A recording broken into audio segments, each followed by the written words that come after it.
Deep within the earth lies a forgotten ruin, a place overflowing with monsters and traps.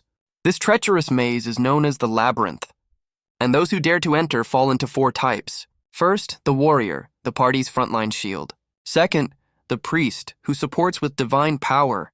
Third, the wizard, the core of any party's might. And the fourth? Are those with no abilities at all? The party freezes as the beast locks eyes with them. Suddenly, the warrior's bravery seems to have vanished, but a quiet voice cuts through their bickering. A young man steps forward, offering to handle it. He's a guide, whose job is to find weaknesses, but in combat, he's considered an ordinary person. The warrior smirks, feigning curiosity. He's just eager to see how a powerless guide fights. In a world of ranks, guides are near the very bottom. But this one has a reason he must grow stronger. The others watch, confused by his strange approach. He explains the rat is nocturnal and fears the light. So if he extinguishes the only light source, the darkness will trigger the monster's aggression. It lunges forward, a blur of claws and fury. The guide's theory is proven terrifyingly correct. He stands alone against the charging behemoth. He remains calm, waiting for the perfect moment. And just as it closes in, he reignites the lantern. A sudden blinding flash engulfs the beast. Its nocturnal eyes are overwhelmed by the intense light. With the monster stunned, he prepares to strike. He seizes the opportunity, moving in for the kill. His small blade finds its mark in the beast's neck. A direct hit to a vital point. The giant rat collapses, its rampage finally over. He looks at his hand, surprised he actually pulled it off. The party is stunned, praising his clever use of the lantern. He brushes it off, saying it was just a low-level monster. But as he reflects on his victory, a new threat emerges from the shadows. The priest screams a desperate warning from behind. Turns out the first rat brought a much bigger friend. He turns just as a claw swipes through the air, but a flash of light intercepts the deadly attack. A mysterious figure appears, deflecting the blow with ease. The monster is gone and his savior stands before him. She scolds him for his recklessness, reminding him she offered help. This is Reina, his childhood friend, here to patch him up. She notes with surprise how much stronger he's gotten. And of course, she's not about to let him forget she saved his life. He begrudgingly offers his thanks. Reina watches him, sensing something is wrong. The guide sits alone, lost in his thoughts. She gently prods him, trying to get his attention. She asks why he's been so uncomfortable. She questions why he became a guide, when he always dreamed of being a hero. The question hits a nerve, his expression hardening. He admits that was his dream, but something changed. His mind flashes back to a terrifying memory. A memory of monstrous, razor-sharp claws, and a creature born from the deepest nightmares. An entity of pure terror that haunts his past. He clenches his fist, recalling the day his world changed forever. He confesses he was too weak to be a hero, so he ran away. Reina listens, a sad understanding dawning on her. But she still questions why he'd fight the rat alone. He explains that he has a goal he must achieve, and to do that, he can no longer afford to be weak. His resolve earns a small, knowing smile from his friend. Reina changes the subject, reminding him of their mission. They're here to find a mandrake, a common quest for rookies. He agrees, suggesting they should rejoin the others. But his gaze is drawn to a dark, foreboding passage. He dismisses it as his imagination, turning away, yet something unseen lingers in the oppressive darkness. After regrouping, the party decides to split up. A classic horror movie mistake. He and Reina take one route, the warrior and priest another. The other pair ventures into a cavern of towering pillars. The warrior leads the way, trying to stay focused. But the priest seems completely lost in his own world. The warrior's ego is bruised, blaming the guide for the distraction. Suddenly, his eyes lock onto a tempting prize, a chest. The priest is immediately wary of the convenient loot. He suggests they get the guide, fearing it's a trap. But the warrior scoffs, determined to prove his own worth. The priest can only watch as his partner walks toward potential doom. Meanwhile, in another corridor, our boy is sniffing dirt. He explains he's tracking the mandrake by its unique scent. Reina watches him, a clever idea sparking in her mind. A soft glow suddenly envelops the guide's hand. Wisps of magical energy swirl around his fingers. Reina reveals she's cast a spell to enhance his sense of smell. The guide thanks her, confident he can find the mandrake now. With his new super senses, he leads them down a dark passage. Their target, the mandrake, sits innocently in the dirt. Reina easily spots the plant, but the guide is distracted. His enhanced senses have picked up another, more sinister scent. It's a foul odor he recognizes from his past. Reina notices his strange behavior, trying to break the tension. She brings up a rumor about a royal guard hunting bandits. A story of a lone hero pursuing a dangerous group. She then connects it to a suspicious case of missing merchants. He's confused by her sudden interest in local crime news. She theorizes the bandits might be hiding in this very ruin. Her words seem to put him on high alert. But he's no longer listening to her theory. He's completely lost in thought, ignoring her question. As she teases him, a dark figure looms up behind her. He mutters about a putrid smell, his focus absolute. Raina panics, thinking he's talking about her hygiene. Classic. He quickly clarifies it's not her, but something far worse. His eyes widen in horror. It's the smell of death. He confirms the scent is strongest right where they are. They cautiously approach the edge of a dark chasm. Peering over, they try to see what lies below. What they find is a gruesome pit of discarded bodies. Meanwhile, the warrior is still trying to crack open the chest. The priest grows impatient, suggesting they move on. But the warrior is determined, insisting he's almost done. The priest feels a sudden chill, sensing something is wrong. His intuition screams that they are in danger. As a nearby door creaks open, the chest finally clicks unlocked. With a final, forceful push, the warrior cracks the lock. The priest cries out, warning him against such recklessness. But the chest swings open without a single trap springing. The warrior laughs, gloating that he knew it was safe. He gives a sweaty thumbs up, but the priest is far from relieved. The priest's gaze is drawn to a dark doorway that just creaked open. He wonders if that was the sound he heard moments ago.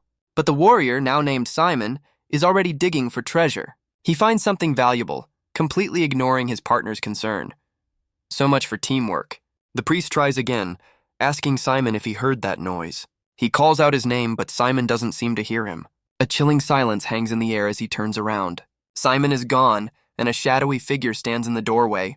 The figure asks what he said, its voice devoid of emotion. A hand reaches out from the darkness behind the priest. An arrow suddenly strikes Simon from behind. The warrior collapses, a look of pure shock on his face. Back at the chasm, the guide realizes the terrible truth. He sprints away, shouting that they must find the others. He knows now that they are being hunted. The priest desperately tends to Simon, wondering where the poisoned arrow came from. As he works, a massive shadow looms over him. He turns to see a hulking man emerging from the darkness. The reflection in his eyes shows the pure terror he feels. The man moves with terrifying speed, a blur of motion. The priest realizes there is a killer in the labyrinth. The attacker grabs him, his strength overwhelming. He easily twists the priest's arm, disarming him. The killer pins him to the ground, his grip like a vice. He mutters about bad luck, preparing to silence his witness for good. The killer's grip is unbreakable, twisting the priest's arm. He can only cry out as his bones begin to strain. But just as hope seems lost, the guide slams into the attacker. His eyes burn with a desperate, protective fire. The killer is caught completely off guard by the sudden assault. He throws all his weight into pinning the much larger man down. But rage quickly replaces the bandit's surprise. He snarls, clearly not used to his prey fighting back. The guide locks him in a chokehold, refusing to let go. He struggles to maintain his grip, his muscles screaming. The bandit thrashes wildly, but our boy's hold is firm. He screams out a single name, calling for backup. And right on cue, Raina begins to chant a spell. She unleashes a concentrated blast of pure energy. A brilliant beam of light shoots toward the restrained target. The killer's eyes widen in panic, with nowhere to run. The spell finds its mark with a devastating impact. His hand falls limp, the fight draining out of him. The guide reveals a hidden skill, using divine power to stop the bleeding. He explains their friends are poisoned and time is running out. Raina forms a plan, but their captive begins to laugh. He taunts them, warning that his friends are on their way. He offers a quick end if they just give up now, how generous. But his taunts are cut short by a swift blow to the head. The guide sees through the bluff, knowing it's just a scare tactic. He examines the stolen loot, confirming Raina's theory. He realizes the bandit might be telling the truth after all. Worse, he can hear the faint sound of approaching voices. Panic sets in as he weighs their impossible options. He can't abandon them, but doubts his own strength to save them. The priest's desperate plea pushes the guide to his breaking point.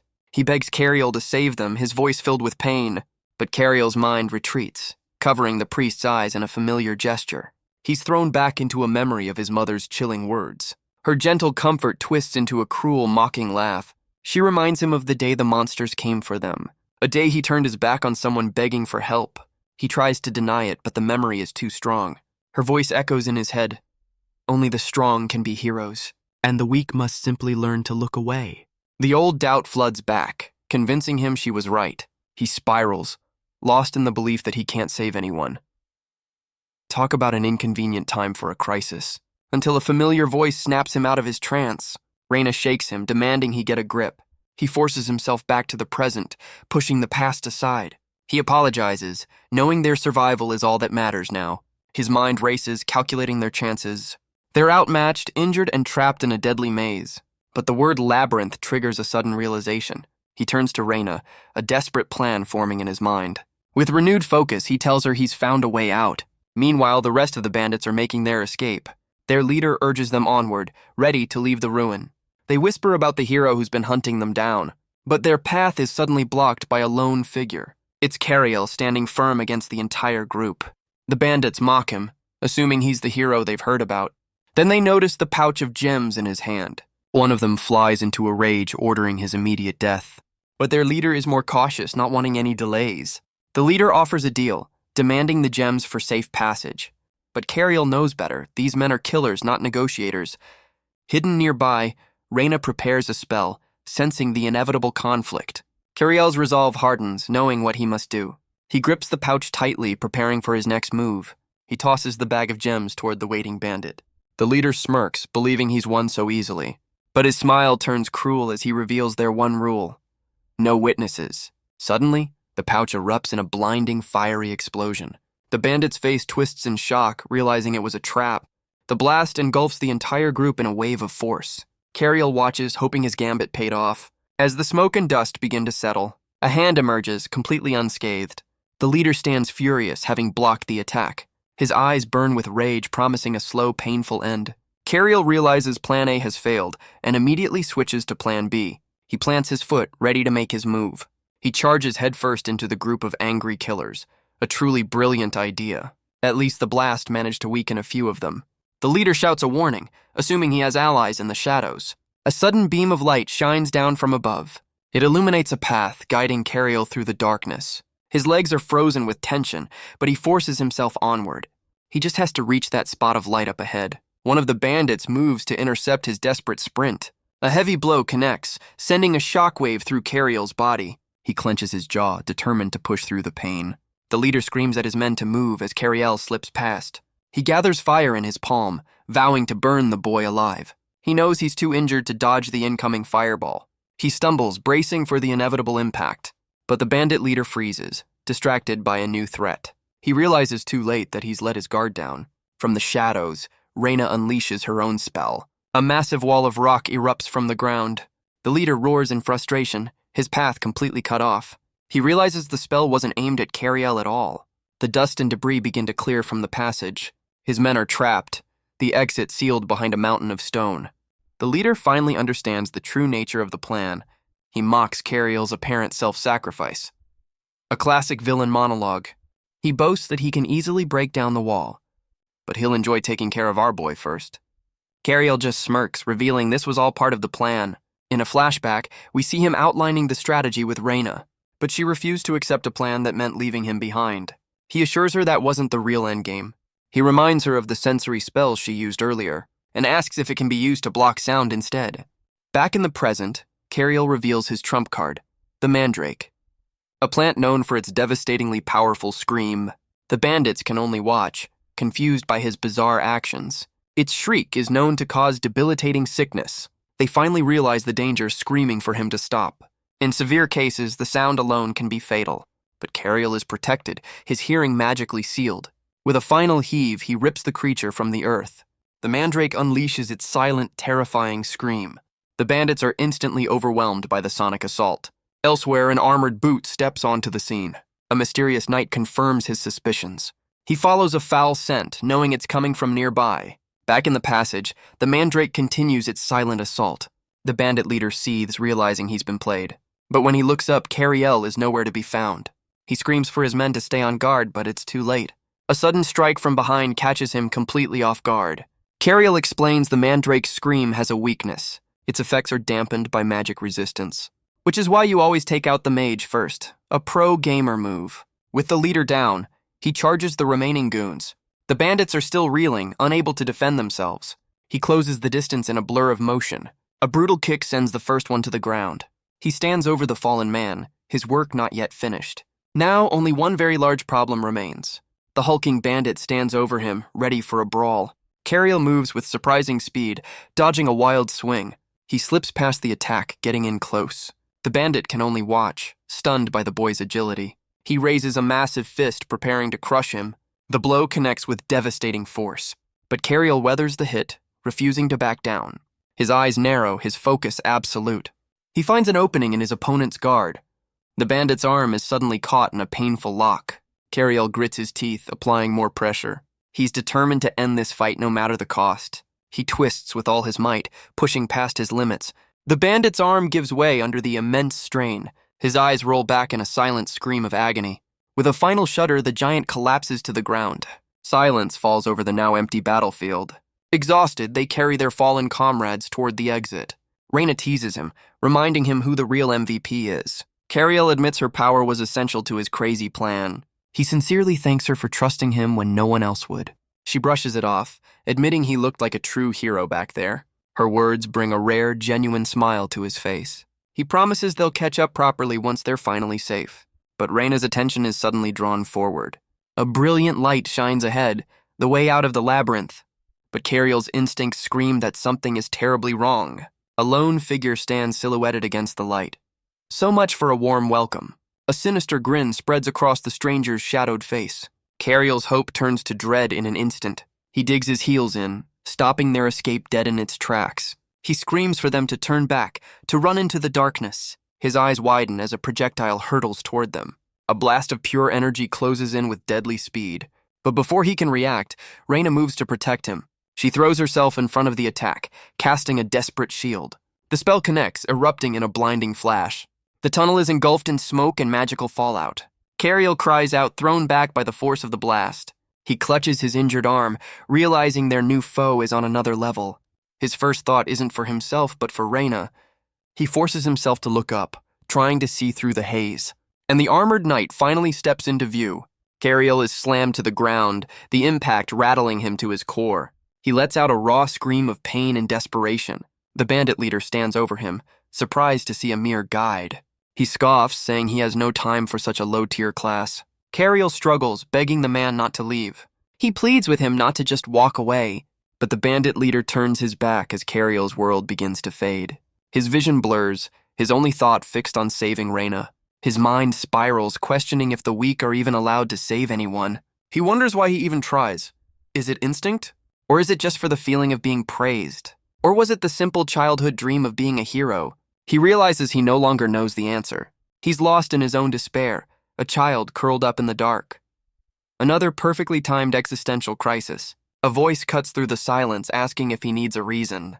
It's Reyna's voice from the past, reminding him he's always helped others. She recalls his dream of becoming a hero to save people. He recognizes her voice, but his doubt quickly returns. His mother's cruel words echo, telling him a guide can never be strong. He remembers his own childish arrogance, boasting of his talent. But his mother's lesson was clear. Only the strong can be heroes. He recalls all the training he endured to prove her wrong. But in the end, he failed, and her words now feel like truth. Reyna's voice asks if he's just going to give up now. She insists he's not the type to ignore someone in danger. He asks what makes her so sure he's changed at all. She prepares to give him an answer he can't deny. The proof, she says, is in his actions. The words hit him hard. Back in the present, he's stunned, asking what she could possibly mean. He clutches his chest, a sudden realization dawning on him. The bandit leader looms over him, demanding an explanation. Cariel tries to explain what he's finally understood, but his words are cut short by a sudden violent motion. A brutal kick sends him flying across the cavern floor. He barely manages to block the worst of the impact. As he lands, he points a defiant finger at his attacker. The leader scoffs, telling him to stay out of the way. He taunts Cariel, who can barely push himself up from the ground. The bandit turns his back, dismissing him as a lost cause. But he fails to notice his old wound is beginning to ache. Cariel's eyes clear, his resolve returning with a vengeance. He thanks Reyna for helping him find his focus again. Meanwhile, the bandit leader finds an unconscious Reyna nearby. He sneers, deciding to eliminate the troublesome mage first. He tosses her aside like she's nothing more than an obstacle. Her eyes remain closed, completely at his mercy. The bandit leader is confused by a faint, whispered sound. Reyna's eyes flutter open as she weakly calls out Cariel's name. The leader mocks her, saying no one is coming to save her. Famous last words. He takes a step forward, preparing to end her life. He raises his fist for the final, decisive blow. but Cariel appears from nowhere, taking the hit himself. The bandit leader is stunned by his sudden reappearance. He can only curse at the boy's insane tenacity. He prepares to strike again, his patience finally gone. Cariel braces, absorbing the full force of the attack. The bandit stumbles back as Cariel collapses to the ground. He clutches his side, realizing Cariel reopened his wound. His rage boils over, furious at the boy's defiance. He promises to make this next attack his very last. The bandit leader breaks into a cruel, mocking laugh, but Cariel forces himself back to his feet, ignoring the taunts. He's done with excuses, done with finding a reason. He will save them simply because he chooses to. The bandit is impressed by his divine power, but not his chances. He dismisses him, saying nothing has changed. Cariel knows he's right. His friends are down and helpless. But he clenches his fist, a desperate plan forming. If the hero is coming, he just needs to buy some time. He charges forward in a last-ditch, reckless assault. He throws a punch with everything he has left. The bandit's eyes widen, caught off guard by the sudden move, but he easily dodges the telegraphed attack. His expression shifts as he realizes the truth. It was a feint, a distraction from the real goal. Cariel knows a simple punch is useless. He needs to make this count. He aims for the one weak spot he knows, the old wound. He grabs the bandit's arm, locking him in place. The leader swings wildly, trying to throw him off, but Cariel ducks under the blow, his focus absolute. He slams his shoulder directly into the injured side. His eyes are locked on his target, pouring in all his strength. The bandit stumbles back, scoffing at the lucky hit. Cariel grits his teeth, refusing to go down just yet. A powerful blow sends shockwaves through the ground. Cariel lets out a raw scream of pure agony. The bandit leader can only call him a fool for his persistence. The dust begins to settle on the one-sided fight. He scoffs that our boy is just wasting his time, but Cariel clings to his leg, refusing to let go. Talk about a stage 5 clinger. He can barely whisper, his body and spirit broken. The bandit leader mocks his desperate hope for a hero's arrival. A cruel smile spreads across the killer's face. He lifts Cariel, deciding he's had a change of plans. Cariel's world fades into darkness, his strength gone. The bandit admits he underestimated them, seeing them as a real threat. So now he'll just have to kill everyone. Simple, effective, and very evil. Cariel knows he's at his limit, but he has to hold on. He apologizes to Reyna, believing he's failed her. But even now, a spark of defiance remains. The bandit leader prepares to deliver the final blow. His fist flies through the air, a blur of deadly intent. In that moment, Cariel remembers his one true desire. He wanted to be the hero he dreamed of as a child. The word itself echoes with a forgotten power. A hero, a being who brings comfort just by existing. His eyes open, filled with a new profound understanding, and as if summoned by that very thought, the armored knight finally arrives on the scene. The bandit leader's confidence instantly vanishes. The knight's grip is like iron, crushing his gauntlet with ease. The bandit's strength is nothing against this new foe. His eyes widen in pure, unadulterated panic. In a flash, the tables have completely turned. The knight stands over him, an unstoppable force of justice. The bandit wonders why a hero is wasting time on him. He curses Cariel for delaying his escape. Always blame the intern. The knight explains that with the Demon King gone, they're the next big threat. The bandit leader scoffs, vowing this is where the chase ends. The hero agrees, promising the very same thing. The bandit leader clenches his fist, vowing to capture the hero. But the hero's expression is one of cold, unwavering resolve. The two titans clash in a blur of raw power. The bandit's face twists into a mask of pure fury. A devastating blow misses its mark, shattering the cavern floor. With the threat neutralized, the hero turns to check on the others. He sees Cariel's condition, urging him to get to a cathedral. But our boy insists that he's fine. Famous last words. He points out that his friends are in far worse shape. He just wants to make sure they're safe first. And with that, he finally collapses from exhaustion. The hero realizes the kid has pushed himself far past his limits. Cariel's consciousness fades into a well-deserved rest. His journey through the labyrinth is finally over, until his eyes snap open with a start. He finds himself bandaged and resting in a proper bed. He's been brought to a small cathedral on the edge of town. He unwraps his bandages, surprised to find he feels no pain. He sees a faint reflection of himself looking much better. A voice informs him he's been unconscious for 3 days. He turns to see the armored knight who saved them all. The hero assures him the priests have healed his wounds. Cariel's first thought is for his party, asking if they're okay. He's relieved to hear they're safe and recovering nearby. The hero explains he waited for him to wake for a reason. He introduces himself as Arella, a hero serving the crown. He explains that while the world is more peaceful now, New and dangerous threats are constantly on the rise. He lists off strange new monsters and shadowy organizations, and even hero hunters, proving that retirement is not an option. Arella says it's as if they're trying to fill the void left by the Demon King. Cariel listens, the weight of the world's problems settling in.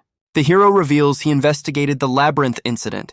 He praises Cariel's clever use of the mandrake to trap the bandits. He notes that not all problems can be solved by strength alone. Arella decides to get straight to the point. He extends a hand, making a formal offer. He asks Cariel to join him on his journey. A job offer from a national hero. No big deal. Cariel is stunned, unable to believe what he's hearing. The childhood dream he thought was dead is suddenly within reach. He stammers, trying to find the right words. Instead of answering, he asks about their destination. The hero reveals their first stop on this new quest. They are heading to the ominous Golem Forest. But their conversation is suddenly interrupted. Reyna bursts in, having overheard everything. Apparently, privacy is not a thing here. She pleads her case directly to the hero. She argues Cariel is too reckless to go alone. A fair point, honestly. She insists he can't just leave her behind. She's willing to take a leave from school to join them. She clenches her fist, her resolve hardening. With a passionate plea, she asks to be taken along. And with that, a new party was formed. Their journey begins on a dusty, uncertain path. The trio arrives at the entrance to the Golem Forest. Cariel reflects on why he accepted the hero's offer. It gave him hope for a goal he once thought impossible. He wants to grow strong enough to finally face the monster from his past. Arella's voice snaps him back to the present, asking him to lead. Reyna teases him, pointing out the rare smile on his face. Cariel tries to manage expectations, a hint of a smile on his face. Their journey takes them through a desolate canyon of twisted rock. The trio carefully navigates a narrow path along the cliff's edge. They are but small figures in a vast, imposing landscape. Entering a cave, Reyna wonders where all the golems are. Cariel explains this is just a mine. The real monsters are at the quarry. Arella adds that these aren't just any golems, but naturally occurring ones. He describes the difference between man-made constructs and those born from massive mana stones. This mine is rich with such stones, making it a perfect breeding ground. With the lesson over, Cariel asks what their true mission is. But before the hero can answer, another person appears in the passage. A young man in a white mask complains about getting the worst jobs. Even evil has interns. His eyes widen as he spots the party heading his way. Arella reveals they're here to investigate a suspicious group moving through the area. Reyna watches the masked man pass, realizing he's a perfect match. Hooded clothes, a white mask, and a bag. It's their guy. The man tries to act casual, but a bead of sweat betrays his nerves. The hero's party stops, their gazes locked on their target. The masked man freezes, realizing he's been caught. Without a second thought, he bolts down the corridor. He screams back, demanding to know why they're chasing him. His panic quickly hardens into a defiant glare. In a stunning move, he leaps from the cliff into the open air.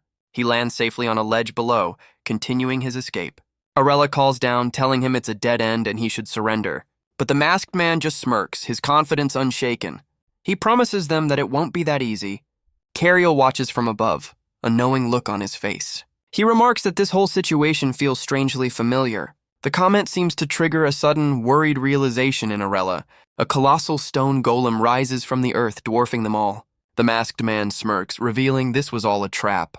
Reyna and Cariel are stunned, but Arella says natural golems are peaceful. Cariel sarcastically asks if the giant is just trying to high-five them, but he quickly realizes the terrifying truth behind its movement. A massive stone hand descends, ready to crush them. Cariel can only stare up in horror as the shadow falls. The impact shakes the very ground beneath their feet. Reyna panics, reminding Cariel of his very wrong peaceful theory. So much for the expert guide, but Arella remains calm, preparing to step in. He moves in a blur, charging toward the behemoth. He plants his feet, bracing against the immense pressure. With a single hand, the hero stops the golem's fist in its tracks. Cariel quickly deduces that someone must be controlling it from inside. Arella knows he needs to draw the enemy's attention away.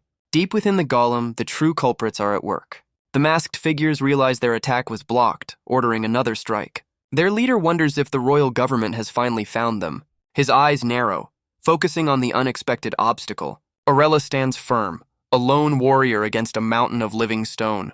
The masked men watch him through a magical projection. The leader is stunned that a single man could block the golem's arm. He orders his subordinate to target the hero directly. Reyna spots Arella, a tiny figure on the golem's massive limb.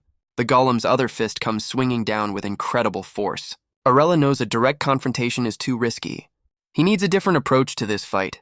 He launches himself into the air with impossible speed. The hero begins to run straight up the golem's arm. He sprints along the stone limb, closing in on his target.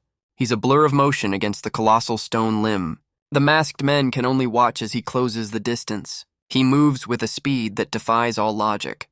Using the golem's own body as his personal highway, he leaps from the arm, aiming for the shoulder, and lands with the force of a meteor strike.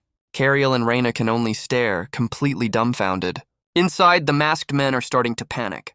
They can't believe he just used their weapon against them. One of them wonders if they should go out and fight, but their leader insists they don't need to fight directly. Arella stands ready, waiting for their next move. Suddenly, a smaller golem emerges from the giant's shoulder. A new guardian steps onto the battlefield. The masked men summon their personal bodyguards. So much for not fighting directly. Cariel reminds Reyna they have their own target to pursue. He watches the hero, remembering his own childhood dream. This is a true hero's battle, unfolding right before his eyes. He and Reyna begin their own chase, leaving Arella to it. The new golem powers up, its core glowing with energy. It unleashes a concentrated beam of destructive light. Arella faces the blast without a hint of fear. He dodges with ease, the beam missing him completely. The golem stands poised, ready for another attack. But Arella is done playing defense. He gathers his own power, preparing a counterstrike. From his gauntlet, he summons a magnificent blade. The other golem joins the fray, charging its own attack. Arella charges forward, cutting through the magical barrage. His focus is absolute, a blur of white and steel. He closes the distance in an instant, a blur of white against stone. The golem throws a massive punch, aiming to obliterate him, but its fist connects with nothing but air and shattered rock. The construct looks down, its arm cleanly severed at the joint. Arella is already above it, blade poised for the final strike. A single decisive slash is all it takes to end the fight. The golem's head is severed in a flash of brilliant light. He lands without a scratch as his foe crumbles behind him. Talk about a flawless victory. The masked men watch in disbelief, their trump card utterly defeated. Their leader realizes they have no chance in a direct fight. But as he turns to flee, a shadow falls over him. The hero has found his way into their control room. He stands silhouetted in the doorway, their escape cut off. His gaze promises there will be no more games. He confirms he's found their little hideout. Elsewhere, the chase for the first bandit continues. The runner insists he's just a nobody making a delivery. Cariel asks Reyna for magical support, but she has her limits. His next suggestion is a little unconventional. She considers it, but quickly comes up with another plan. She proposes a magical broom ride, with him as the pilot. Their target stops, believing he's finally shaken them off. But a shadow suddenly falls over him from above. Cariel descends like a hawk, his eyes locked on his prey. The man can only look up in absolute terror. He tackles the runner, sending them both to the ground. The impact sends them tumbling across the cavern floor. Cariel recovers, shaken but not out of the fight. But his opponent is already back on his feet. A swift kick connects, showing this grunt has some fight in him. Cariel tightens his grip, applying pressure to his captive. The masked man curses him, stunned by the guide's tenacity. He twists the man's arm, demanding answers. But his captive just grits his teeth, refusing to talk. He insists he's just a delivery boy who knows nothing. Cariel isn't buying it, pressing him harder for information. He finally retrieves the bag, securing their objective. Reyna arrives, worried her piloting was too reckless. He teases her, asking if she threw him off on purpose. She vehemently denies it, though she looks a little guilty. But as he stands, a sharp pain shoots through his leg. His eyes widen, realizing he's more banged up than he thought. Reyna notices his hand, asking where the injury came from. She realizes it's a burn from when she protected him in the labyrinth. He uses his divine power to heal the lingering scar on her hand. He insists, apologizing for being the reason she got hurt. She smiles, touched by his uncharacteristic concern. But their tender moment is cut short by a groaning from the floor. Their captive mocks them, saying he's been awake the whole time. A professional third wheel. Cariel gets back to business, demanding to know what's in the bag. Suddenly, a brilliant light fills the cavern. Arella appears, looking like he's just finished a tough fight. The hero explains he's found the others, but they're behind a barrier. Forcing their way in is too risky. They need a smarter approach. He asks Reyna for a magic sealing spell, but she's not high level enough. Desperate, Cariel scans the area, looking for anything they can use. He spots shelves of old supplies, including a large sack of flour. And suddenly, a very dangerous, very dusty idea begins to form. He confirms a key detail with Reyna. Magic circles generate intense heat. He clenches his fist, his risky plan now fully formed. Cariel declares he can create a situation where magic is useless. A quiet moment hangs over the desolate canyon. Inside, the sorcerers wait for their leader, confident in their defenses. But their wait is cut short by a sudden intrusion. A massive cloud of white dust erupts into their hideout. They curse the smokescreen, rushing to reinforce their barrier. But one of them realizes this isn't just dust. It's flour. His partner screams a warning. Using magic will cause an explosion. A truly half-baked plan on their part. Through the haze, the silhouettes of their attackers appear. Cariel explains a simple lesson. Fine particles plus heat equals a bomb. And in this world, mana is just another form of heat. He dares them to fight, knowing the deadly consequences. The leader weighs his options, trapped by a powerless guide's cleverness. He closes his eyes, accepting his utter defeat. With a heavy sigh, he announces their surrender. But elsewhere, a far more sinister figure takes its first step. A being of pure muscle and shadow emerges from the darkness. Its monstrous face twists into a grim, determined smile. The true leader reveals himself, ready to make his move. He is not alone, accompanied by a cloaked subordinate. They survey the land, their own dark plans already in motion. The subordinate reports their agents are gone. They were too late. The monstrous leader dismisses the failure as a minor setback. He vows that from now on they will always be 2 steps ahead. Back with our heroes, their carriage rumbles towards safety. Cariel holds a sleeping Reyna, glad the fight ended without bloodshed. In a flashback, Arella interrogates their captive about the bag's contents. The sorcerer confesses he used a cursed item to corrupt the golem. He confirms that holy power is the only thing that can purify it.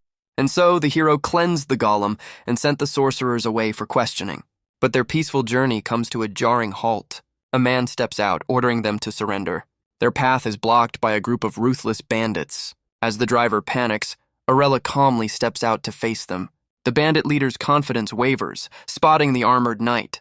But Arella corrects him. He's not just a knight, he's a hero. Details matter. The bandit leader is unimpressed, ready to make his move. He reveals their leverage, a group of terrified hostages. Cariel looks to Arella, who advises caution. But another bandit steps forward, boasting of his own backup. Dark energy swirls around him as he prepares to fight. And from the shadows, a new player enters the game. The bandit leader screams a warning, but it's far too late. The thug moves to harm a hostage to prove his point. Cariel's eyes are fixed on the unfolding chaos. The masked figure strikes, targeting their own supposed allies. The bandit is stunned, caught completely by surprise. His arm is severed in a single brutal motion. Another bandit rages, reminding the attacker of the hostages. But his words are met with another swift, silent strike. He's thrown back, the mysterious figure's power overwhelming. The leader finally engages, clashing with the dark assailant. In a flurry of dark energy, the fight is decisively ended. A sudden silence falls over the blood-soaked road. The hostage looks up, realizing the danger has passed. Arella is there to comfort them, a reassuring presence. Cariel watches the aftermath, the violence leaving its mark. Reyna is overwhelmed by the grim scene. He clenches his fist, a dark look on his face. Reyna tries to pull him away, but he's looking for the hero. Arella bows his head to the rescued mother and child. Cariel wonders where the other attacker went, just as Reyna calls his name. A new figure steps forward, formally introducing himself. This is Ram, a hero known only as Shadow. Later, in the carriage, the party gets acquainted. Cariel is thrilled, realizing he's now met 2 heroes in one day. But Reyna senses something isn't quite adding up. She asks the obvious question, why are there multiple heroes? She turns to Cariel, demanding a quick lesson in heroology. He explains the hierarchy, from knights to heroes, and the one true hero of the Holy Sword. Ram adds his nickname comes from his skill in assassination. Not exactly a family-friendly specialty, Arella reveals his own title is the Pursuer, thanks to his keen senses. He mentions other heroes, each with their own formidable reputation. Reyna is completely overwhelmed by the sudden info dump. She tries to summarize. Titled, Heroes Serve the King while Holy Sword Heroes Fight the Demon King. The Holy Sword heroes are just more famous for their world-saving gigs. She nails the explanation, earning a rare compliment from Cariel. Our boy dreams of meeting them all, and Ram hints it might be soon. Cariel's inner fanboy emerges, much to Reyna's bewilderment. Ram reveals all heroes are being summoned to retrieve the Holy Sword. The news sends a chill through the group. The sword only appears when a demon king rises. Ram quickly tries to backtrack, claiming it was all a joke. Smooth. Arella cuts in, assuring them there's no new Demon King to worry about. Cariel agrees, deciding to focus on the mission at hand. The carriage finally rolls to a stop. They've reached their destination. Cariel asks about the case that brought two powerful heroes together. Arella explains they're investigating a series of disappearances in the forest ahead. The forest is perpetually dark, making Ram's stealth skills essential. Their first objective is to reach the village that sent the distress call. Reyna watches as the heroes lead them into the oppressive gloom. Reyna calls out to Cariel, who has fallen behind the group. He asks her if a magical beast is truly behind the disappearances. He points out that so far they've only been fighting other humans. She teases him, asking if he's worried about his job security. He quietly agrees, but his doubts clearly linger. He walks alone, wondering why they're so concerned for him. He tries to convince himself that humans couldn't be the cause. It has to be a monster lurking in these dark, twisted woods. He takes a step, still wrestling with his own intuition. But his resolve hardens, his eyes filled with a new focus. He's certain now. This has to be the work of a beast. The party finally arrives at the desolate, silent village. Cariel spots the residents gathered and waiting for them. A crowd of somber villagers stands before them, their hope renewed. The village leader greets Arella with a grateful handshake. He thanks them for their help, offering them a place to rest. But Arella decides to begin the investigation immediately. He prepares to take notes, a true professional at work. Their first witness is a woman named Nora, who had a son. She confirms the boy went missing in the forest 2 days ago. Arella asks her to recount the events of that terrible day. She remembers holding her son's hand as they walked. They were traveling through the dangerous woods together. But her memory of that moment is tainted with fear. Her expression shifts to one of pure, haunting terror. She explains that he vanished right from her very grasp. The heroes are stunned by her impossible, chilling story. She clarifies that she heard a sound and then passed out. Arella presses her, asking what kind of sound it was. Her memory is filled with the echo of a terrible scream. She calls it the monster's song, a haunting, inhuman melody. Arella turns to another witness, asking him to share what he knows. The man, Mark, explains he went into the forest to search for the missing boy. He admits he found nothing, but did manage to catch a glimpse of the beast. The news that someone actually saw it sends a shock through the party. Mark struggles to recall the creature's strange appearance. He describes a bizarre mix of a snake's tail and chicken legs. Sounds like a mythological disaster. After cross-referencing their notes, they've narrowed down the culprit. But of course, Cariel and Reyna have come to different conclusions. He's certain it's a basilisk while she's convinced it's a siren. He pulls the I'm the expert card, but she reminds him magic school has monster classes. The two heroes can only watch as their junior members bicker. Cariel ends the debate, reminding them they have a forest to enter tomorrow. The next morning, Reyna isn't feeling well, her nose stuffy. Cariel notices, asking with genuine concern if she's sick. She deflects, teasing that he's just nervous about being wrong. But he admits he's relieved, as the case seems impossible for humans. The heroes arrive, ready to begin the hunt. Arella gives them their mission: find the child, kill the monster. Simple enough. The group stands before a dark passage, ready to step into the gloom. Arella decides to split the party, a plan that has never, ever gone wrong. Cariel prepares to mark their path so they don't get lost. The heroes pick up a faint scent of blood, deciding to find the lake first. Ram pinpoints the water's location, but notes it's a long way off. He decides to scout ahead, his body dissolving into shadow. A beam of darkness shoots forward, carrying him through the forest. Ram's unique ability allows him to interact with the shadows. He can even travel through them, which is one way to avoid traffic. He reappears, knowing that a siren needs a body of water to survive. But when he finds the lake, he realizes it's almost completely dried up. Ram's search leads him to look up into the canopy. Cariel explains the massive trees create a ceiling of branches. He points out claw marks, certain it's a basilisk's trail. Reyna asks who's going to climb up and check. A very pointed question. Without waiting for an answer, she begins the ascent herself. Cariel teases her from below, but she insists she's fine. She finds a large opening in the tree, deciding to investigate. She reaches into the darkness, feeling for a handhold.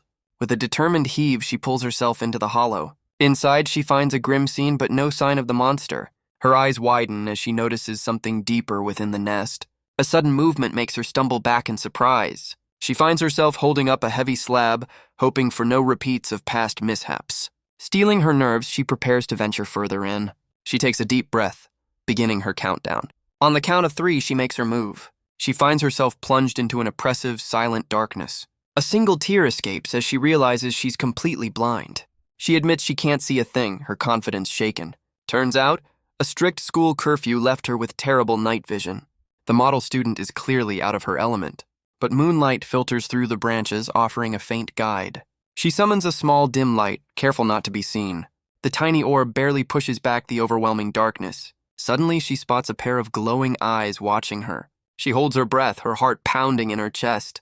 The silence amplifies every sound, every beat of her heart. Even her own footsteps seem to echo through the gloom. But in her heightened state, she's forgotten one crucial sense, until a foul, familiar odor hits her. The smell of death. Reina's breath catches, her eyes wide with pure terror. She realizes her cold must have masked the scent until now. The darkness of the hollow tree feels vast and suffocating.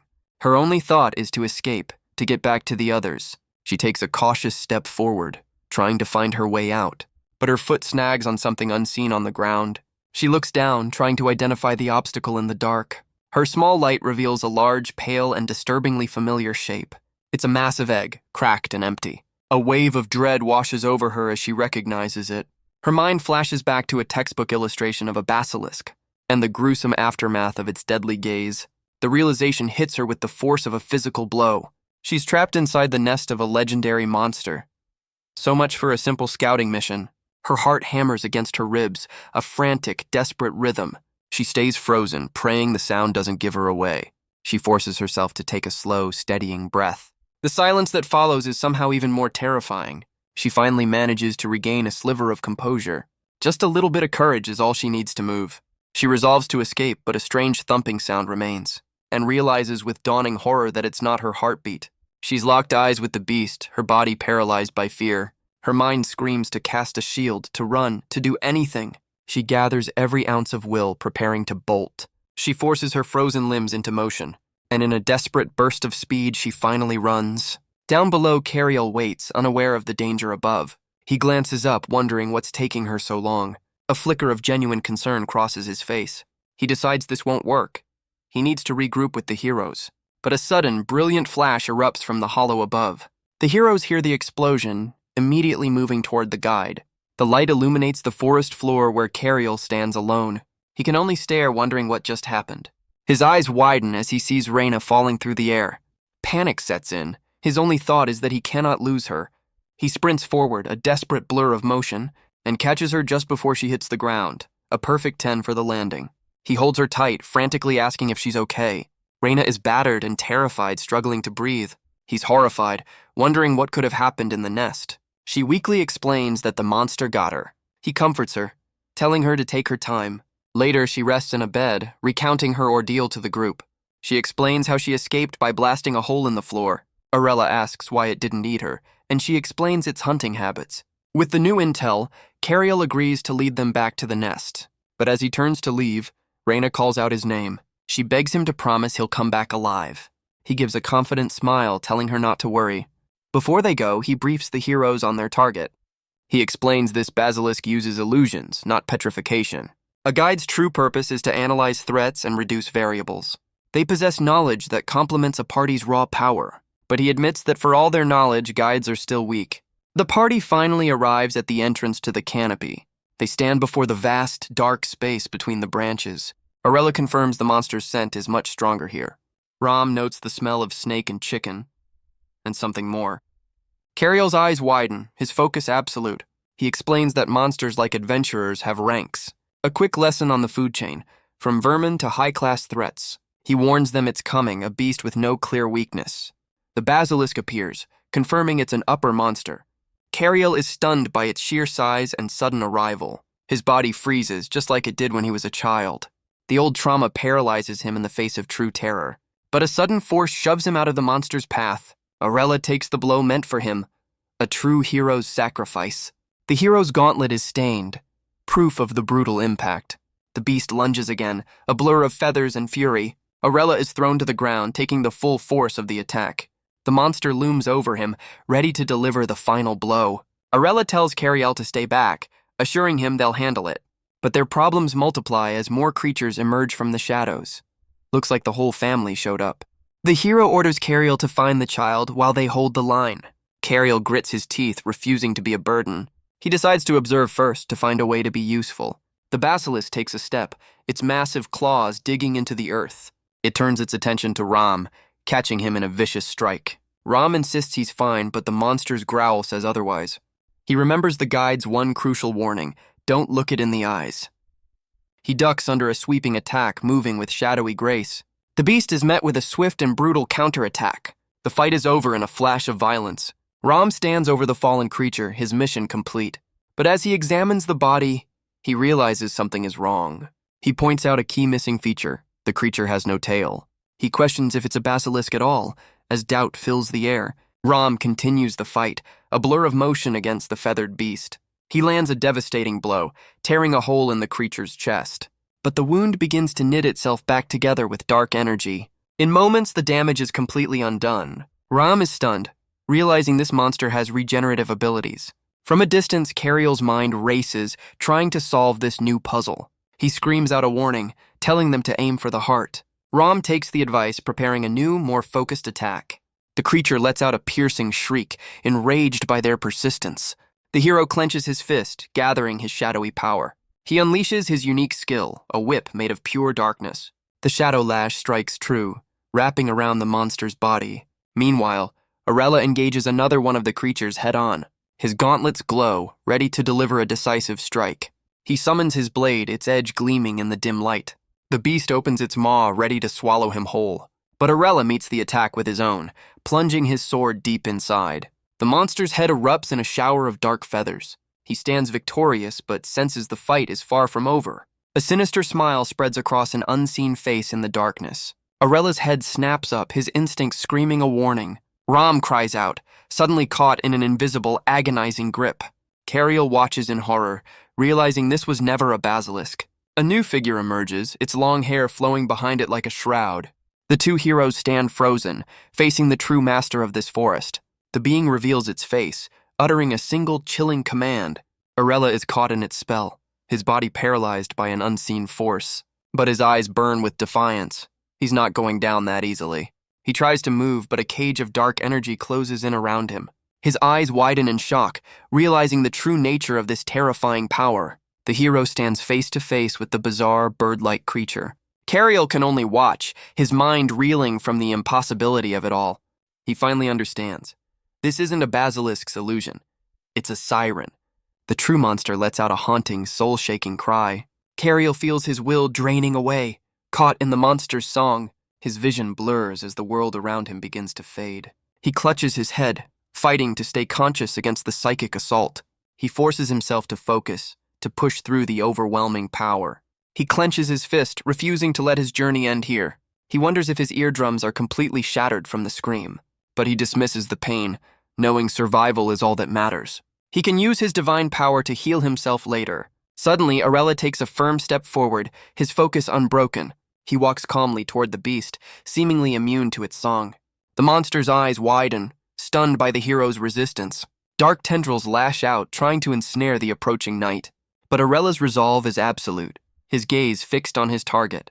The siren lunges, but Cariel is already on the ground, safe for now. Arella kneels, asking our boy if he's managed to hold on. Cariel notices a faint, glowing sigil on the hero's armor. He helps Arella up, asking where Ram has gone. The shadow hero stands nearby, completely unharmed. Arella places a reassuring hand on his partner's shoulder. Ram thanks them, confirming he's alive and well. He explains Arella's divine power protected them from the worst of it. They turn their attention back to the chimera, which regenerates like the basilisk. The heroes weigh their options, trapped between two deadly abilities. Cariel's mind races, analyzing the creature's anatomy for a weak point. But with a siren-basilisk fusion, he's not sure which part is the true core. He strains, knowing the answer is there if he can just think a little harder. Cariel pushes himself, certain he's missing a simple, basic detail. The heroes decide to trust the guide's analysis while they form a strategy. Arella points to a crude map, noting the path to the siren is guarded. Their plan is simple. One hero acts as bait, the other goes for the kill. Arella explains his sword's ability to store and release divine power. Ram volunteers to be the distraction, leaving Arella to land the decisive blow. They turn to Cariel for the final piece of the puzzle, the true weak point. With no time to waste, Cariel prepares to reveal his discovery. The heroes take their positions, standing on the creature's flowing hair. Ram faces the horde, musing that the night isn't a stage for heroes. He holds up a helmet, making a strange comment about earning it through sweat. But he quickly corrects himself. A pitch-black night is perfect for a hero like him. He moves in a blur, ready to engage the smaller beasts. The creatures swarm him, their numbers overwhelming. But the hero known as Shadow remains completely unfazed. A brutal kick sends the first monster reeling back. He dodges another attack, moving with impossible grace. The basilisk's eyes are locked on its elusive target. A strange power glows from within Ram's mask. A shadowy projectile finds its mark with deadly precision. He unleashes a wave of dark energy from his hand. In moments, the battlefield is cleared, the lesser monsters defeated. Now, only the true siren remains, her power radiating outwards. Arella prepares to make his move, his armor glowing faintly. He charges forward, a streak of light in the oppressive darkness. The pursuer closes the distance with incredible speed. Cariel can only watch as the final phase of the plan begins. The heroes move in a coordinated, lightning-fast assault. Ram leaps toward the siren, his claws ready to strike. His eyes glow with power, his focus absolute on the target. The siren's hair flows like a river of darkness. Ram believes he's landed a hit, but something feels off. A sudden pressure snaps him back to reality. He's been caught, surrounded by the smaller beasts. The hero realizes he walked right into their trap. The true siren finally makes her move. She moves in a blur of gray and black, a whirlwind of motion and deadly intent. The lesser creatures were just a distraction. She seizes Ram, her grip unbreakable. Her gaze is cold, promising a swift end. But Arella's resolve has never been stronger. He gathers divine power, preparing the final blow. He looks to Cariel for the final confirmation. Cariel gives the order. Take out the basilisk side. The siren unleashes another wave of its psychic song, a desperate attempt to disrupt their attack. But Arella's strike finds its mark, obliterating the target. The hero's gauntlet glows, the deed finally done. The attack leaves a path of pure destruction. Meanwhile, Cariel follows the scent to the monster's lair. He finds a grim collection of the creature's past victims, and among them, the missing child, still alive. He knows he has to get the boy out of there now, but the exit is suddenly blocked by another beast. So much for a clean getaway. Cariel freezes, his escape route completely cut off. He glances back, knowing he can't abandon the child. A snake-like head emerges from the darkness. He braces himself, knowing the attack is coming. The creature lunges, its fangs bared for the kill. He shields the boy, gritting his teeth against the pain. He knows he can't possibly outrun the beast. His mind races, desperately searching for another way. And then, his eyes lock onto a grim opportunity. The remains of a fallen adventurer offer a morbid solution. He throws the child onto the back of a fallen monster, using its corpse as a makeshift sled to escape. Because of course he does. They slide down the massive creature's body, but the other basilisk is right on their tail. It lets out an enraged shriek, furious at their escape. They continue their descent into the darkness below. Cariel holds on, bracing for the inevitable impact. The corpse sled crashes, sending up a cloud of dust. The forest floor is obscured by the chaotic landing. He dangles precariously, holding the child from a ledge. He struggles to pull the boy to safety. His muscles scream, straining under the weight. He just needs to hold on a little longer. He reaches for a handhold, a dark, twisted root. But the root begins to splinter under the pressure. It shatters, his grip completely lost. He realizes with horror that they are falling, until an armored hand suddenly catches his wrist. Cariel looks up, stunned by the last-second rescue. Ram holds him steady, pulling him from the brink. The hero asks if he's all right. Talk about perfect timing. With the child safe, the dark forest case is finally closed. Later, Reyna watches over a sleeping Cariel. She regrets not being able to help them recover faster. Elsewhere, a masked figure apologizes for his failure. Nora, the boy's mother, greets Ram with a cheerful smile.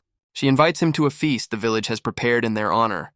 But she notices him retreating into the shadows, a strange habit he dismisses. As she leaves, she insists he bring Cariel along as well. Elsewhere, the mysterious masked figure from before appears. She addresses Ram as Lady Akala, asking for the investigation results. He asks to speak with her privately about a serious matter. Her ornate mask betrays no emotion as she listens. In a secluded alley, she asks what's on his mind. He explains this case is connected to something much larger. He connects the Siren Basilisk fusion to the corrupted golem from their last mission. The investigation revealed the point of fusion between the two beasts was made of the same substance that corrupted the golem's core. Akela realizes they're likely dealing with the same shadowy organization. Looks like they've found their recurring villains. But Ram reveals the true point of his concern: the Holy Sword. He explains that prophecies link the Demon King's arrival to the sword's appearance. For centuries, the two have been bound by a 100-year cycle, a natural law that has been broken only once, by the legendary hero Perseon, who defeated two demon kings, one 30 years ago and another just 10 years ago, shattering the cycle. Aquila questions if he's blaming the hero, but Ram dismisses the idea. He explains that with the old rules broken, anything is now possible. She points out this is all just speculation, and he admits he has no proof. He confesses he doesn't know what's happening or why, but he is certain this mission to retrieve the Holy Sword will be unlike any other. High in the royal palace, another figure watches from a balcony. A lone cloaked person stands in a vast empty hall. They inform a hero that all preparations are now complete. The hero is revealed to be Perseon himself, ready to depart. Back in the village, Ram walks alone, his mind heavy with thoughts of the future. Ram greets a newly awakened Cariel, asking how he feels. Cariel downplays his own efforts, but Ram insists his help was crucial. The praise brings a wide, childish smile to our boy's face. Ram asks if they can talk, and Cariel eagerly agrees. He suggests they find a nearby restaurant to chat. As they walk through the town, Ram prepares to ask his question. They sit at a table, the hero's curiosity finally getting the better of him. He asks why they targeted the basilisk during the siren fight. A fair question, considering the chaos. Cariel admits he didn't have time to explain his reasoning back then. He explains a siren breathes with gills and couldn't be the core in a dry forest. Ram is impressed by the simple logic, while Cariel is just glad he guessed right. Now it's Cariel's turn to ask a question about the bandit incident. He wonders why Ram stayed in the carriage, avoiding the light. The hero asks him to recall their very first meeting. Cariel's mind flashes back to the brutal, bloody roadside encounter. Ram acknowledges how shocking the sudden violence must have been. He explains that people admire heroes but don't see the truth behind the mask. He begins to recount the grim reality of his duties. To save people, he killed monsters, bandits, and other humans. The killing never seemed to end, a constant cycle of violence. He began to see himself as nothing more than a weapon. After that, he became afraid to take off his helmet. He grew to fear the way people looked at him. They admired a version of him that he knew wasn't real. He felt isolated from the very people he was sworn to protect. In the end, he chose to hide in the shadows and run away. He knows he is not the hero the world expects him to be. He clarifies that he doesn't dislike people, it's quite the opposite, and that is why he keeps his distance, his hands forever stained. He ends his story thanking Cariel for simply listening. Cariel listens, realizing he only ever saw the surface of heroism. But even with this new grim understanding, his respect for them hasn't wavered in the slightest. He explains there's a world of difference between senseless violence and taking a life in order to save another. He offers the hero a different perspective on his burden. The brighter the light, the darker the shadow it must cast. It's all a matter of which direction you choose to face. He tells Ram that if he just turns around, he'll see the source of the light that creates his shadow. He'll see the people he saved, the hope he's created. He even reminds Ram that he saved him just the day before. The words seem to reach the hero, who offers his thanks. But their heart-to-heart is interrupted. It's time to leave. Ram reflects on Cariel's words, a new thought taking root. With their mission complete, the party departs from the village. Ram waves a final farewell to his new friends. The trio waves back, though Reyna senses something is off. As they leave, Ram suddenly stops in his tracks. He clenches his fist, a sudden realization dawning on him. He feels like he's forgotten something important. A classic post-vacation feeling. Turns out the entire village had planned a surprise party for them. But Ram's thoughts are already elsewhere. He clenches his fist, remembering his true purpose. He became a hero to help people, just like his brothers. His resolve hardens, his focus absolute. A sudden scream from the forest catches his attention. He weighs his duty against the mission, but the choice is clear. A hero's work is never done, especially when people are in danger. He sprints back into the darkness, ready for another fight. Orella heads to the cathedral to hear the prophecy of the Holy Sword. Meanwhile, Cariel and Reyna decide to explore the nearby town. He suggests they split up to gather supplies, a classic horror movie mistake. Reyna is clearly not a fan of that particular plan. Her mind flashes back to the time he had to carry her. The memory leaves her feeling a little flustered. She nervously asks if they can just stick together instead. But Cariel is already at a newsstand looking for hero magazines. Priorities. Reyna teases him in her head, imagining his fanboy reaction to meeting a hero. He buys a copy, eager for the latest hero news. He flips through the pages, looking for info on the Holy Sword retrieval. The magazine explains the prophecy comes in 2 parts. The first part announces the sword's appearance, the second reveals its location. With the mission confirmed, he turns his attention to the legendary Persian. Elsewhere, Ram is back in the forest checking for any lingering threats. He's gone deep but finds no sign of any remaining monsters. He decides to head back, but a sudden presence stops him cold. A brutal, unseen attack sends him reeling. He clutches his side, wondering what could have possibly hit him. A shadowy beast appears, claiming it's not a monster. That's exactly what a monster would say. The creature lunges, its massive jaw wide open. Ram is caught in a vicious, bloody struggle. He's shaken, realizing he almost lost his head. He wonders if this is yet another new enemy to deal with. The creature is identified as a Blood Knight, a truly menacing foe. The Blood Knight recognizes him, addressing him as the hero Ram. It throws a punch with blinding, impossible speed. The two powerful beings clash in a blur of motion. Their fists connect with devastating force. Ram is stunned as the creature reveals a shadowy power of its own. The impact sends a shockwave through the forest. The Blood Knight acknowledges his opponent's title. He's impressed by the hero's clever, shadowy moves. Ram knows little about this foe, only his reputation. The Blood Knight taunts him, sensing his hesitation. Ram decides to play it safe, waiting for an opening. But his opponent is glad he's chosen to stay and fight. Ram makes his move, a blur of dark energy. He unleashes a ranged attack, testing his enemy's defenses. The Blood Knight grunts, taking the hit directly. A crack appears in his chest, a direct hit, but he quickly retaliates with a powerful blast of his own. Ram is thrown back by the unexpected counter. He's stunned by the sheer force of the attack. He realizes the knight can channel his own blood into energy. Now that's commitment. Ram knows he can no longer afford to fight from a distance. The Blood Knight mocks him, sensing the fight is about to change. He warns that there are plenty more like him waiting in the wings, but Ram has already accepted his fate, done with running away. The Blood Knight seems impressed by his resolve. He challenges the hero to be a worthy prize for his collection. Meanwhile, Cariel is having a much less violent conversation. A cloaked stranger asks for his opinion on heroes. Cariel is a total fanboy, but the stranger is not impressed. He asks for a reason, and the figure pauses to think. They explain that reality was a major disappointment. Cariel just smiles, completely lost. The stranger decides to give him a practical example. They point toward a group of children playing nearby. They pose a grim question: save the popular kid or the outcast? The stranger's question hangs in the air, forcing Cariel to choose. Our boy considers the impossible hypothetical. He gives the only answer a hero in training could. He'd save them both. The stranger smirks, having expected such a naive response. He mocks the idea that words and ideals can save the world. He explains that reality is different. Stories are bright because they omit the dark choices. The choice of who to save and who to leave behind is always made. But Cariel refuses to accept such a cynical view. He insists that true heroes push themselves to save everyone. The stranger realizes they're at an impasse, their philosophies clashing. He reveals he overheard Cariel's conversation with the hero. Cariel is stunned, demanding to know what he's talking about. The stranger decides to prove his point with a demonstration. In a flash, he attacks one of the children playing nearby. A dark tendril wraps around the boy, lifting him into the air. Cariel screams in rage, demanding to know what he's doing. The stranger's hand is outstretched, controlling the dark power. Cariel moves to intervene, his face a mask of fury. But the stranger's power ensnares the other children as well.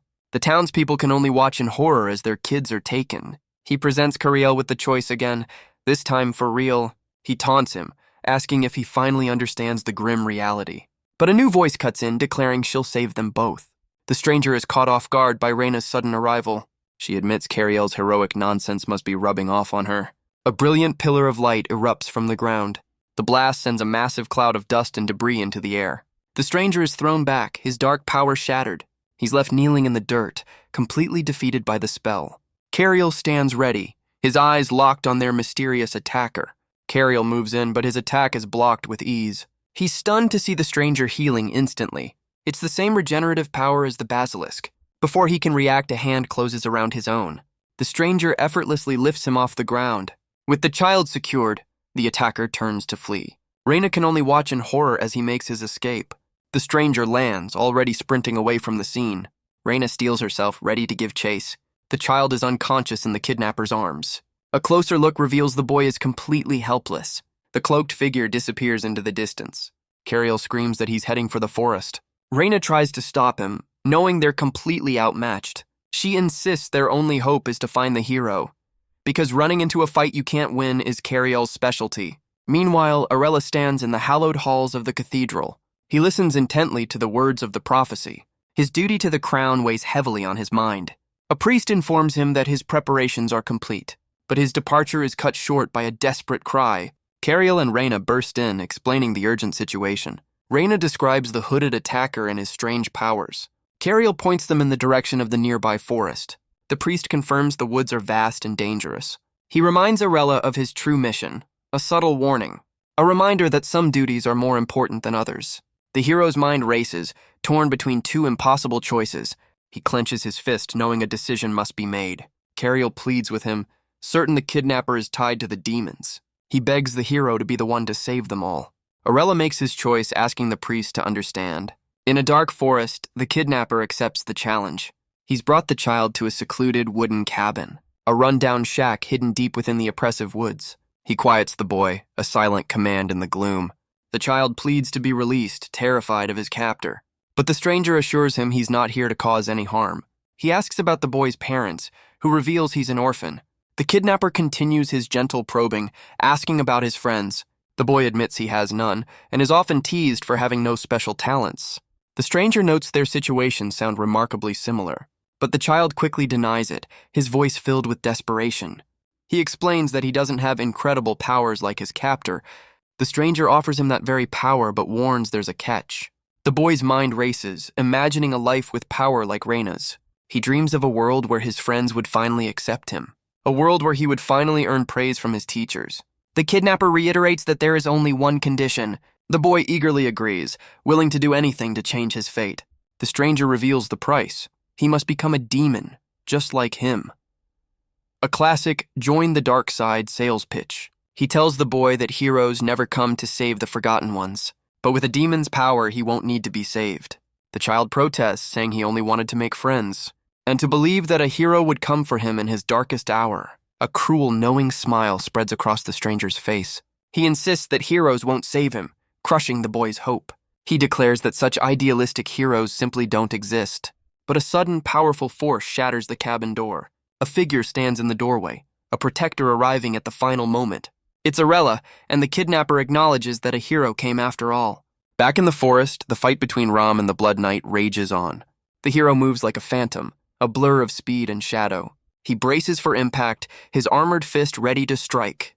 But the Blood Knight catches his arm with impossible strength. The creature's jaw closes around his gauntlet. Talk about a power move. Ram retaliates, landing a solid blow to the beast's head.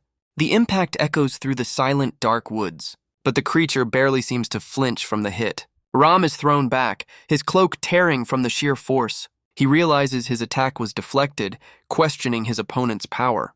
The Blood Knight's arm glows with a sinister red energy. Veins of dark power pulse along its monstrous limb. It prepares to unleash another devastating attack. Ram's own armor begins to shift and transform in response. He's forced to the ground, clutching his injured arm. The Blood Knight looms over him, declaring the hunt is over. A clawed hand descends for the final, killing blow. The strike connects, shattering part of the hero's mask. Suddenly, the knight dissolves into a being of pure shadow. It moves with a speed that completely defies the eye. The shadowy assault sends Ram flying through the trees. Battered and bleeding, Ram admits he sensed this grim outcome. He feels his journey is ending in nothing but darkness. He doesn't know who these new enemies are or what they want. All he can do now is offer a final desperate prayer. He prays for his loved ones and for a glimmer of light. His eyes catch a familiar silhouette in the distance. He prays that the light stays with Cariel until the very end. Back at the cabin, the kidnapped boy sees a figure arrive. The kidnapper scoffs. It's not a hero, just a powerless guide. The kidnapper admits he's impressed Cariel actually followed him. He even notes the sword, a weapon our boy has never wielded. Cariel's eyes are filled with a cold, borrowed resolve. But Arella suddenly announces he cannot join the rescue. The news leaves Cariel completely stunned and confused. He struggles to process the hero's sudden refusal. He argues that only a hero can face such a powerful foe. He reminds Arella of his duty, of his very title. The hero agrees. It is because he's a hero that he cannot go. His true mission is to recover the Holy Sword. Duty calls, and it has terrible timing. The weight of that choice settles on Cariel's shoulders. He understands the grim logic, save the world or save one child. But he clenches his fist, refusing to accept that choice. He concedes that the holy sword is the hero's burden, so he will be the one to save the child. Because of course he will. Reina calls out his name, her voice filled with worry. Cariel assures the hero they will handle the rescue, but Arella stops him just as he's about to leave. Cariel turns, his determination unwavering. The hero offers him his own sword for the fight ahead. He tells Cariel not to worry. He can magically recall it from anywhere. And with that, he prepares to share the prophecy's secrets. A cryptic riddle about a mother of monsters and her child. Back at the cabin, Cariel demands to know why the child was taken. The kidnapper claims he's simply offering the weak a choice. Cariel accuses him of trying to turn the boy into a monster. The stranger asks what's wrong with that if it saves the outcasts. Cariel grits his teeth, his patience completely gone. He calls it what it is, forcing twisted ideals onto a child. He stares down the villain, daring him to deny the truth. The boy can only watch in terror as Cariel cuts the conversation short. He makes his intentions clear. He's taking the child back. The kidnapper seems almost amused by his defiant tone. He admits he's surprised a powerless guide found him so fast. He knew Cariel couldn't have come here all alone, and right on cue, the backup makes its grand entrance. A powerful blast sends the kidnapper reeling. He's thrown completely off balance by the sudden assault. The attack connects, sending him crashing to the ground. Cariel grips the borrowed sword, ready to press the advantage. The force of the spell sends him flying across the room, but he recovers with inhuman speed, planting his feet. Reina stands ready, her hands glowing with magical energy. She unleashes another spell, but he uses the child as a shield, a classic villain move. His shadowed face reveals no hint of pain or fear. He easily weathers the magical assault, his power immense. A wall of dark energy erupts, deflecting the blast. He decides it's time to show them what a real monster can do. He promises to prove that joining the dark side has its perks. His arm transforms into a monstrous, fleshy weapon. Cariel quickly analyzes the threat, giving Reina a battle plan. She trusts his judgment, ready to follow his lead. With their strategy set, the two friends prepare to fight. They move in perfect sync, a dance of magic and steel. Their coordinated attack catches the kidnapper completely off guard. His surprise quickly hardens into a cold fury. He tightens his grip on the child, his hostage his only defense. His arm morphs again, becoming a terrifying, beastly maw. Cariel finds himself face to face with a living nightmare. But even against impossible odds, he charges forward without hesitation. Cariel dodges a wild swing from the monstrous arm. The kidnapper's limb is a mass of dark, twisted flesh. Cariel realizes with a start that it's covered in deadly spikes. He barely manages to evade the brutal, sweeping attack. Meanwhile, Reina gathers a ball of pure light in her hands. She focuses all her will into the concentrated spell and slams it into the ground with everything she has. But she's stunned to see her magic is barely having an effect. The kidnapper stands completely unfazed by the blast. Cariel realizes they are hopelessly, terrifyingly outmatched. The villain taunts them, impressed they haven't given up yet. Reina knows her basic spells are useless, she needs more power. She asks about the cathedral's backup, but Cariel fears the worst. Elsewhere, a lone knight enters a strange, corrupted forest. He and his men are met with a towering wall of living flesh. Looks like everyone's having a bad day. Back at the cabin, Reina begins to chant a much stronger spell. A massive wave of fire engulfs their monstrous foe. The creature roars, taking the full force of the inferno. But as the smoke clears, a shadowy beast emerges unscathed. Reina is in disbelief. Even her mid-level magic failed. But Cariel's sharp eyes spot something on the monster's body. It's covered in fireproof plants, making their attacks useless. He calls out to Reina, a desperate new plan forming. He tells her to use her strongest spell, no matter how long it takes. He clenches his fist, his resolve hardening. He promises to buy her the time she needs, sword at the ready. The kidnapper seems impressed by their sheer determination, but he's done playing games and prepares to end this for good. A wave of dark spikes erupts from the ground. Cariel finds himself trapped with nowhere left to run. He twists his body, narrowly avoiding the deadly spikes, but one of them still manages to find its mark. He grits his teeth, fighting through the searing pain. He just has to hold on until Reina's spell is ready. The kidnapper finally realizes their desperate gambit. Reina unleashes a powerful vortex of wind magic. The spell tears through the air, aimed at their foe. The kidnapper is caught, his body thrown by the gale. Cariel sees his opening, moving in with the hero's sword. He grips the blade, ready to end this fight. But the monster's arm lashes out with blinding speed. He pushes himself, knowing he just needs a little more time. A massive blow slams him into the ground. He's really just a professional punching bag at this point. He tries to scream a warning, but it's too late. The world erupts in a chaotic blast of energy. A raw scream of pure rage echoes through the cabin. The kidnapper mocks him, asking if he's finally had enough. But Cariel promises the pain he's felt is nothing. The villain is confused by his sudden, defiant words. A glowing core suddenly appears in the monster's arm. It begins to pulse, gathering a massive amount of energy. The kidnapper panics, realizing he's lost control. He's caught in a blast of his own uncontrolled power. Reyna's spell is finally ready, her eyes burning with power. A massive ball of fire forms above the battlefield. She unleashes the full force of her ultimate attack.